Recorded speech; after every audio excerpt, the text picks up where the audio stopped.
Praise లా మే 29వ తేదీ 2024 ఈరోజు దేవుడు మనల్ని బలపరచు వాక్యము మత్తయి రాసిన సువార్త 6వ అధ్యాయము 26వ వచనము.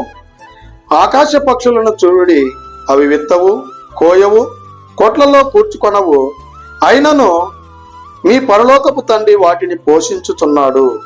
మీరు వాటికంటే బహు శ్రేష్ఠులు కారా? ప్రేమైనటువంటి దేవుని బిడ్డలారా, ఈ ఉదయకాల సమయంలో దేవుడు మనతో మాట్లాడుతున్నటువంటి మాట, ఆకాశ పక్షులను మనం చూసినట్లయితే అవి ఏ రోజు కూడా మనలాగా వెనకాల ఆస్తులు పెట్టుకోవాలా, నా తదనంతరము నా బిడ్డలు బాగుండాలా, వాళ్ళ బిడ్డలు బాగుండాలని ఏ రోజు కూడా పక్షులు అలాగా ఆలోచన చేయవండి. అవన్నీ కూడా ఏ రోజు ఆహారాన్ని ఆ రోజు వాటికి సిద్ధపరిచేటువంటిగా ఉన్నాయి. అయితే వాటిని పోషించగలిగినటువంటి దేవుడు, నిన్ను పోషించగలిగినటువంటి సామర్థ్యము కలిగినటువంటి గొప్పవాడా కాడా? ఒకసారి జ్ఞాపకం చేసుకో.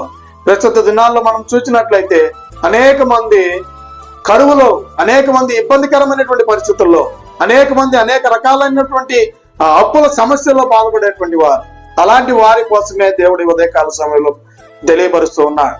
ఎందుకోసం నువ్వు ఇబ్బంది పడుతూ ఉన్నావు?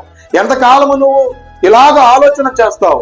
ఇక్కడ చెప్తున్నటువంటి మాట, ఆకాశ పక్షులైతే కొయ్యవు కానీ, ఏ రోజు కూడా ఎత్తవు కానీ, అవైతే పంట సమకూర్చుకోవు కానీ, దేవుడు ఎలాగ వాటిని పోషిస్తున్నాడో అలాగనే నిన్ను కూడా పోషించేటువంటి దేవుడు. నీకు ఏమి లేదని నువ్వు అనుకోవద్దు. నీకు నీ స్థితి ఇదిగో ఇప్పుడు నా స్థితి ఇలాగే ఉందని నువ్వు అనుకోవద్దు. నిన్ను కూడా పోషించడానికి ఆ దేవుడు సిద్ధంగా ఉన్నాడు కనుక ఇకనైనా దేవుని మీద ఆధారపడి మనం జీవించాలని కోరుకుంటూ ఈ దిన వాక్యం ద్వారా దేవుడు మనల్ని బలపరచును గాక. ఆమేన్. God bless you.